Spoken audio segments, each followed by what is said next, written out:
Muy bien. Eh, entonces Lucas capítulo 2 versículos del 1 al 20.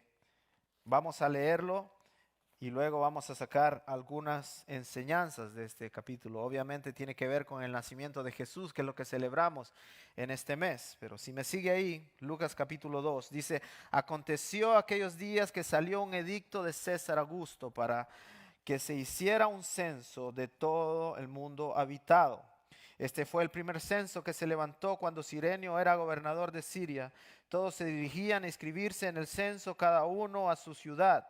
También José subió de Galilea a la ciudad de Nazaret, a Judea, a la ciudad de David, que se llama Belén, por ser él de la casa de la familia de David, para inscribirse junto con María, comprometida para casarse con él, la cual estaba encinta. Sucedió que mientras estaban ellos, ahí se cumplieron los días de su alumbramiento, y dio a luz su hijo primogénito, lo envolvió en pañales y lo acostó en un pesebre, porque no había lugar para ellos en el mesón.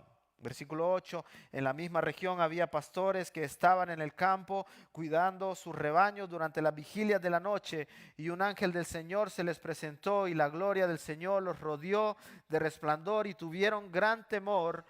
Pero el ángel les dijo: no teman, porque les traigo buenas nuevas de gran gozo que serán para todo el pueblo, porque les ha nacido hoy en la ciudad de David un Salvador, que es Cristo el Señor. Esto les servirá de señal, y hallarán al niño envuelto en pañales y acostado en un pesebre. De repente apareció un ángel, de repente apareció con él ángel, una multitud de los ejércitos celestiales, alabando a Dios y diciendo: gloria a Dios en las alturas, y en la tierra paz entre los hombres en quienes se complace. Cuando los ángeles se fueron al cielo, los pastores se decían unos a otros: vayamos pues hasta Belén y veamos esto que ha sucedido, que el Señor nos ha dado a saber. Fueron a toda prisa y hallaron a María y a José y al niño acostado en un pesebre. Cuando lo vieron, dieron a saber lo que les había dicho acerca del niño, y todos los que oyeron se maravillaron de las cosas que le fueron dichas por los pastores. Pero María atesoraba estas cosas, reflexionando sobre ellas en su corazón. Y los pastores se volvieron glorificando y alabando a Dios por todo lo que habían oído y visto, tal como se les había dicho. Cuando se cumplieron los 8 días para circuncidar al niño, le pusieron por nombre Jesús. El nombre fue dado por el ángel antes de que él fuera concebido en el seno materno. Bien, hay un montón de cosas raras en este texto, ¿no? Porque nosotros no vivimos en una sociedad agraria, no vivimos, no tenemos ganados en nuestras casas, no tenemos pastores, pero esto era algo normal en el tiempo de Jesús. Los pastores eran personas que no eran muy bien recibidas dentro del pueblo judío, porque ellos no cumplían por la naturaleza de su trabajo, ellos no podían ir mucho al templo, ni podían adorar. Entonces, pero esas son las personas que Dios escoge. Las personas que no tienen mucho renombre dentro de la sociedad son aquellas que Él pone la más alta teología y lo mayor de su revelación para darlo a las personas más humildes. Y estos hombres responden. Pero en nuestro texto vemos muchos detalles importantes en esta historia, porque es Dios moviendo los hilos para que todas las cosas puedan darse como Él lo ha planificado muchos años antes. El gobernador, el emperador romano, se llamaba Augusto César. Y si usted lee ahí, eh, salió, dice en el primer versículo, en aquellos días, un edicto de César. Bueno, Roma tenía muchas colonias y Augusto César estaba a cargo de todas esas colonias. Una de las colonias romanas que tenía era la misma Judea, pero Judea estaba gobernada, el mismo gobierno romano había puesto a Herodes como el gobernador. Sucede que estos dos hombres, Augusto César era mayor de todos, pero el otro, Herodes, gobernaba la parte de Judea. Eran amigos. Y estos dos eran amigos, pero de repente su amistad se rompió por algo, de tal manera que un día Herodes Augusto César le mandó a decir a Herodes, ya no te trataré más como amigo, sino que serás mi vasallo. O sea, aquel quien me sirve a mí. Entonces, disgustado por lo que había pasado, Augusto César hizo algo que iba a demostrar que él tenía gobierno sobre lo que Herodes gobernaba. O sea, viene Augusto César y dice, para que tú veas que yo tengo poder, más poder que tú, y que estoy totalmente enojado contigo, yo voy a hacer un censo sobre tu pueblo, para luego, algunos años después, cobrar impuestos sobre el pueblo judío. Entonces, lo que hizo Augusto César fue hacer que las personas fueran todo el mundo a su pueblo y tenerse que anotar en ese censo para saber cuántas personas habían, para luego cobrar los impuestos del pueblo. Ahora, todo esto pareciera que nosotros son cosas de la casualidad que todo estaba pasando, ¿no? Pero nosotros como cristianos sabemos que ni César ni Herodes se daban cuenta que Dios es el Dios que mueve las piezas para que los gobernadores le obedezcan y para que todo se mueva, para que el plan del Rey Celestial se cumpla. Un Dios que ejecuta su plan y los gobiernos le obedecen es el Dios que nosotros tenemos. Los versículos del 1 al 5 nos muestran un Dios que tiene todo calculado. Jesús debía nacer en la ciudad de David. José era de la ciudad de David y María también. Entonces era un censo obligatorio para ellos que tenían que viajar desde Nazaret hasta la ciudad de David. Pero ¿qué sucede? María estaba embarazada y no había Uber en aquel tiempo. Así que iba a ser un tiempo difícil tener que viajar en burrito hasta llegar a la ciudad de Belén. Era muy probable que los dolores de parto se le iban a venir en el camino, pero Dios tenía todo preparado para que en su tiempo el niño viniera, así como Dios tiene preparado el nacimiento de cada uno de aquellos que Él hizo desde la eternidad. Así que llegando a Belén no había hotel. ¿Por qué? Toda la gente está viajando a Belén para poderse anotar en el censo y los hoteles están llenos. No había hotel para ellos, así que lo único que hay es un establo y ahí nacería nuestro rey. La semana pasada yo dije algo relacionado acerca de Belén, hermanos, eso era mentira, el pastor se equivocó. Jesús tenía que nacer en Belén. Y Jesús nació en Belén tal como Dios lo había proclamado muchos años atrás. Lo dijo en Miqueas capítulo 5, 400 años atrás. Él dice, nacería en Belén. Y todo se cumple a cabalidad como Él lo había planeado. Así que perdón ahí por lo que dije en el sermón pasado. Entonces, pero vemos cómo Dios usa a personas. Él usa reyes. Él usa personas normales, personas sencillas, usa a los pastores, usa a María, usa a José, usó a Augusto César, usó a Herodes y Él está cumpliendo todo su plan. Y muchas veces, hermanos, nosotros no entendemos por qué las cosas están pasando en el mundo y Dios, que tiene una mayor visión de lo que Él está haciendo, que sus propósitos se están cumpliendo, Él sabe y un día nos explicará por qué las cosas están pasando. Si usted lee la historia de los bautistas, la denominación a la cual nosotros pertenecemos, que recién leí un libro, nos dice que personas vinieron de Inglaterra buscando una libertad religiosa a este país. Esos fueron aquellas personas que son los fundadores de Estados Unidos. ¿Y qué pasó con esas personas que venían desde allá? Muchos de ellos eran cristianos.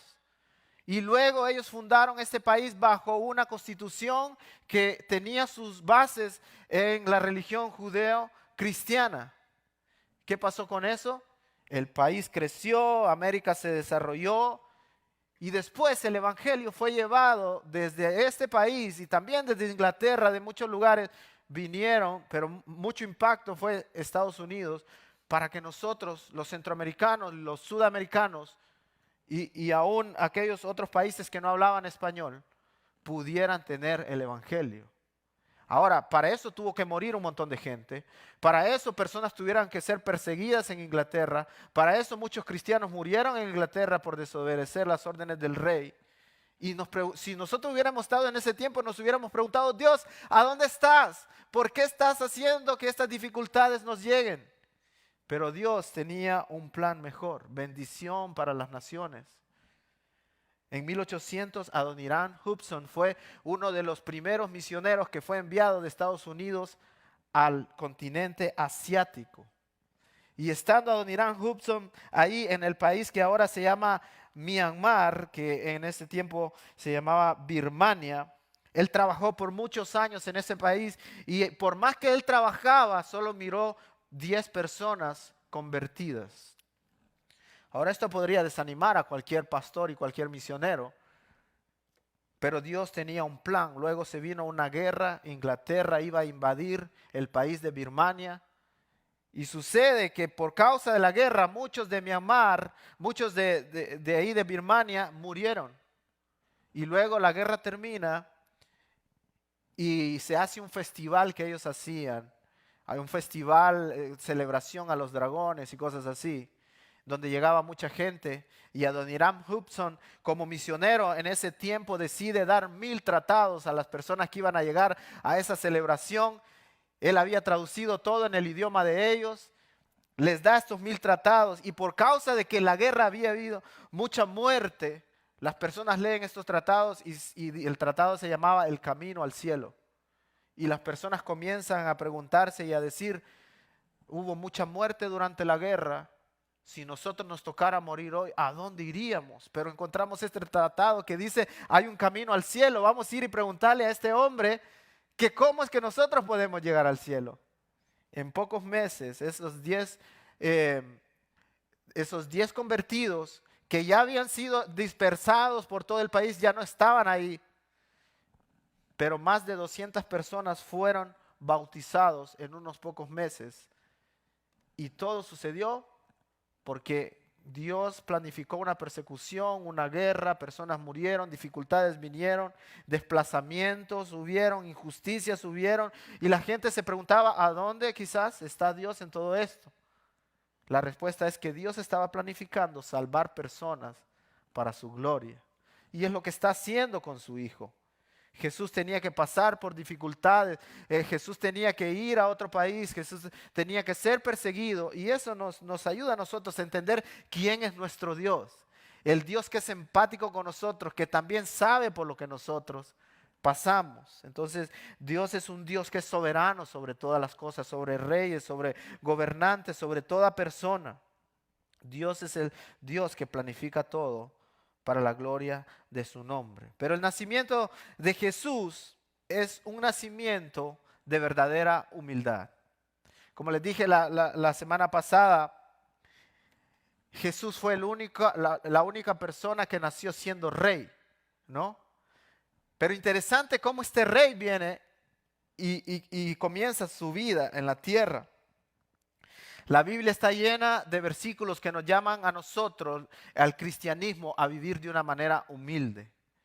Por eso hay un sinnúmero de versículos que dicen los primeros serán postreros y luego los postreros serán primeros. Marcos 10:31. Hay otros versículos que dicen Dios resiste a los humildes, Dios resiste a los orgullosos, pero da gracia a los humildes. Primera de Pedro 5:5. Humíllense delante del Señor y Él los exaltará. Santiago 4:10. El reino de Dios es para aquellos que se humillan. Por eso también la palabra dice que antes de la exaltación primero viene la humillación. Y no es solamente algo que Dios nos pide a nosotros hacer, es algo que el Salvador hizo. Antes de que Jesucristo sea exaltado, Él primero tuvo que humillarse. Ahora, por muchos años, imagínense esto, nosotros tenemos recuerdos de nuestra niñez, ¿no? Uno de los, ya no lo tengo, pero les voy a explicar una de las cosas que yo recordaba de mi niñez. Yo fui el primero de los hijos de mi abuela. Entonces yo era el único nieto, yo tenía todos los regalos que yo podía tener porque todas mis tías y mis tíos me traían regalos. Entonces mi cuarto tenía un olor característico y yo no me acuerdo muy bien, pero ese olor se quedó grabado en mi cerebro. Y cada vez que yo llegaba a algún lugar y yo sentía algún olor parecido, yo me transportaba a ese cuarto cuando yo era niño. Entonces, por muchos años lo sentí, ahora yo no sé cuál es ese olor, yo ya lo perdí, no lo he vuelto a sentir desde hace muchos años. Eh, pero yo nací en un lugar privilegiado. Yo tenía muchas cosas cuando era niño. Después vino mi hermana, se robó toda la gloria y ya perdí todo, ¿verdad? Pero yo me preguntaba, si el Salvador del mundo tuviera que recordar los olores que él tenía en el cuarto cuando él nació, ¿qué es lo que él recordaría? Y la realidad es la siguiente: olor a pupú de animales. Fue en el establo donde el Salvador nació y luego lo acostaron donde los animales comían. Ese es un pesebre. Ahora, nadie lava los platos de los animales cuando les dan de comer, ¿verdad? Quizás les echan un poco de agua, pero habían diferentes olores ahí. Imagínense, el Salvador del mundo, si tuviera que recordar el día en que él nació y el lugar donde él nació, esto sería lo que él recordaría. Por eso Jesús nos demuestra que su llegada es de verdadera humillación. Y esto es lo que los judíos no comprendían. ¿Por qué el rey que nos va a rescatar a nosotros, tiene que humillarse de esa manera? Pero Dios tiene sus planes. Así que Matthew Henry dijo en una ocasión, sabemos muy bien, hablando de la humillación, dice, sabemos muy bien cuán reacios somos a vivir nosotros humildemente. Queremos un lugar confortable, buena ropa, buena comida. Deseamos que nuestros hijos tengan todo lo que nunca nosotros pudimos tener. El pobre siempre envidia lo que el rico tiene. El rico se aprovecha del pobre y toma ventaja. Pero cuando por fe vemos al Hijo de Dios hacerse hombre como nosotros, acostado en un pesebre donde comían los animales, nuestra vanidad y ambición y envidia debería verse aplastada. No podemos ver el ejemplo del Hijo de Dios ante nosotros y ambicionar grandes cosas para nosotros y nuestros hijos. Debería verse aplastada todos nuestros anhelos de tener tantas cosas en esta vida cuando miramos la vida de nuestro Creador. La llegada del Salvador debe motivarnos a nosotros a ser personas buscadores de tesoros celestiales, tesoros eternos, a trabajar por lo que no perece, como la palabra nos lo manda, a invertir nuestras vidas en lo que más importa, que es la eternidad.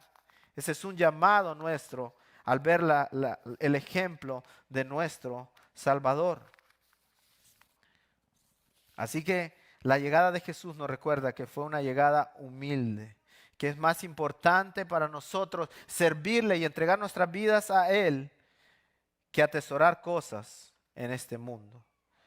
Pero no solamente la llegada de Jesús es una llegada que nos enseña la humildad de Jesús, pero también nos enseña la gloria de Jesús. La gloria del evento que estaba pasando. Ahora, si usted se pone a pensar, no había mucha gloria en lo que estaba pasando, ¿no? Un niño naciendo ahí, en un lugar todo sucio, no podríamos pensar que había mucha gloria. Pero cuando el ángel se presenta, dice, gloria a Dios en las alturas y en la tierra, paz. Esto era lo que un sinnúmero de ángeles estaba cantando. Ahora, hay un pasaje que nos dice que los ángeles se asombran del evangelio, porque Dios no se hizo ángel, Dios no se hizo como ellos, Dios se hizo como nosotros. Y está un sinnúmero de ángeles admirados de lo que Dios está haciendo, de que Dios desde hace miles de años ha planificado venir al mundo y hacerse como nosotros. Y por fin el día ha llegado donde el Creador viene y se hace como nosotros. La salvación que ese niño traía al mundo daba gloria al Dios del universo. El plan de Dios deseado desde siglos pasados por fin tiene su cumplimiento en la encarnación de Jesús. Dios enviaría al Salvador al mundo, el cual redimiría al pueblo de sus pecados y aplastaría a Satanás, vencería el pecado para nuestro beneficio. Entonces están los ángeles celebrando que el plan de Dios se ha cumplido y se ha desarrollado a cabalidad. Miren, entre Dios y los ángeles hay una tremenda barrera de separación, de identidad, porque Dios no se hizo ángel como ellos, pero nosotros tenemos la oportunidad, hermanos, de que Dios es un Dios que se hizo como nosotros, que nos entiende, que Él sufrió como nosotros sufrimos, que Él pasó por dificultades y desafíos como nosotros lo pasamos, y Él decidió adoptar nuestra naturaleza. Y eso glorifica a nuestro Creador. Hay gloria en las alturas porque el universo ha sido testigo de que antes de la creación Dios tenía un plan para redimirnos. Un plan que se comenzó a desenvolver desde el momento de la caída. Cuando el hombre pecó, inmediatamente Dios busca y le dice, mira, quiero arreglar las cuentas contigo. Un día yo voy a mandar a un Salvador que va a derrotar el pecado, que va a aplastar la cabeza de la serpiente. Este era el plan de nuestro Dios. Así que la llegada de Jesús marca el cumplimiento de ese plan que la Trinidad había establecido desde muchos años atrás. Que Cristo Jesús iba a venir, la segunda persona de la Trinidad, se iba a encarnar, iba a vivir la vida que nosotros no podíamos haber vivido, iba a salvar a los pecadores. Y finalmente ese bebé llegó y crecería, viviría una vida perfecta, pero no solamente eso, llegaría a ser crucificado por su propio pueblo para darnos a nosotros salvación. Ahora, eso debería producir en todo cristiano un gozo increíble. Y la Biblia nos dice, vengo a darles paz y hay gozo en todo aquel que recibe este mensaje. Lucas nos dice que los pastores cuidaban sus ovejas en las vigilias de la noche y cuando el ángel del Señor se les apareció en el versículo 9 le dice, y les dio las noticias que decían, ha nacido hoy en la ciudad de David un Salvador que es Cristo el Señor. Entonces los pastores, ¿cómo reaccionaron? Tenían miedo. Era natural a todo aquel que un ángel se le apareció desde el Antiguo Testamento hasta el tiempo en que llegó Jesús, tenían temor y pánico porque algo celestial se les había aparecido. Ahora, la llegada de nuestro Señor Jesús a nuestras vidas produce gozo en vez de temor. Dios está con nosotros y nosotros no tenemos miedo. Ya no tenemos miedo porque los ángeles dijeron, por eso ellos dijeron, les doy buenas noticias. Ha llegado el Salvador, Él ha venido a brindar gozo. Él ha venido a acercarlos a Dios. Entonces el ángel les dice palabras importantes a los pastores. Les dice, no teman porque yo les traigo buenas noticias. Y luego dice que el Salvador ha nacido. Ahora, si nosotros nos podemos a pensar, ¿qué es lo opuesto al temor? Es la paz, ¿no? Y eso es lo que Dios ha venido a establecer en nosotros. Los ángeles cantan gloria a Dios en las alturas y en la tierra paz. Y note que el ángel no dice gloria a Dios en las alturas y en Israel paz. No, gloria a Dios en las alturas y paz para todos los hombres que un día van a recibir el mensaje de salvación. Y usted puede recibir ese mensaje hoy. Hermano, lo que el Evangelio nos ofrece es una ausencia de temor. No ausencia de dificultades, porque eso nunca va a ocurrir, pero una ausencia de temor. Dios ha venido para hacernos verdaderamente libres. Que cuando nosotros pasamos dificultades, nosotros sabemos, no importa dónde esto termine, lo que sí sé es que tengo una esperanza de que Cristo Jesús me va a ayudar, que Él estará conmigo, que Él me entiende y que Él me ayudará a caminar en cualquier dificultad que yo esté experimentando. No hay cosa más linda que vivir en libertad. No hay cosa más linda que saber que yo no tengo nada que arreglar porque alguien ya lo ha arreglado por mí. Así que ese Salvador nos viene a nosotros a proveer paz. y luego nos da un gozo sin medida. Buenas nuevas de gran gozo. Versículo 20 dice, los pastores se volvieron glorificando y alabando a Dios por todo lo que habían oído y visto. Y comenzaron a decirle a todo el mundo lo que ellos habían experimentado. Hermanos, si usted lee todos los evangelios, se va a dar cuenta que muchas de las cosas y los encuentros que Jesús tuvo terminaban en una alegría en las personas a las cuales Él libertó. Note aquel hombre que era paralítico y que fue sanado. Note aquellos que eran ciegos y fueron sanados. Salían y Jesús les decía, no le digan esto a nadie. Porque no era el tiempo de que Jesús tenía que ir a la cruz. A esos hombres no les importaba. Ellos decían, aquel me salvó. Yo no sé quién fue porque yo no podía ver en ese tiempo, pero Él me salvó. Vayan y hablen con Él. La mujer que estaba en aquel pozo que fue encontrada por Jesús y Jesús le dijo, tengo un agua que va a satisfacerte. Salió con mucho gozo diciéndole a todo el mundo, vengan que creo que yo he encontrado a un profeta, me ha dicho todas las cosas que yo he hecho, sin embargo no me condenó. Hermanos, cuando nosotros tenemos un encuentro con Jesús, hay un gozo, una alegría en nuestro corazón. Y así como los ángeles cantaban, ¿sabe cómo puede verse eso en la vida de un cristiano? En la manera en que nosotros cantamos aquí. Nosotros no invitamos a la gente simplemente a venir a un servicio religioso y sentarnos todos aburridos, pasar 2 horas y esperando que se termine el sermón. No, nosotros estamos alegres por las buenas noticias, cantamos con alegría porque el Salvador ha venido a nuestras vidas y eso produce un gozo en nuestros corazones que nuestros labios no pueden callar y no pueden dejar de cantar. El gran predicador Spurgeon en los años 1800, debido a que un día él tenía que ir un domingo a la iglesia, pero cayó una gran nevada que no pudo él llegar a la iglesia donde él se congregaba, se fue a otra iglesia que él no conocía. El pastor de esa iglesia no había podido llegar por causa de que la nieve había tapado las calles y un hermano de la iglesia se paró y predicó un pequeño devocional que hablaba acerca de la salvación y decía, ven y ve al Señor. Y Spurgeon, que en ese tiempo tenía muchas dudas en su corazón, fue transformado simplemente por ese pequeño versículo que ese hombre sin preparación había predicado. Y luego de su salvación, esto es lo que dice. Dice, ¿cómo salté de gozo en aquel momento? No sé qué otra cosa dijo el predicador, pero cuando oí la palabra mira, qué agradable me pareció. Oh, miré hasta casi saltárseme los ojos y en el cielo seguiré mirando en mi indecible gozo. Hermanos, hay un gran gozo en aquel que ha sido salvado por el Señor Jesús. No lo podemos ocultar.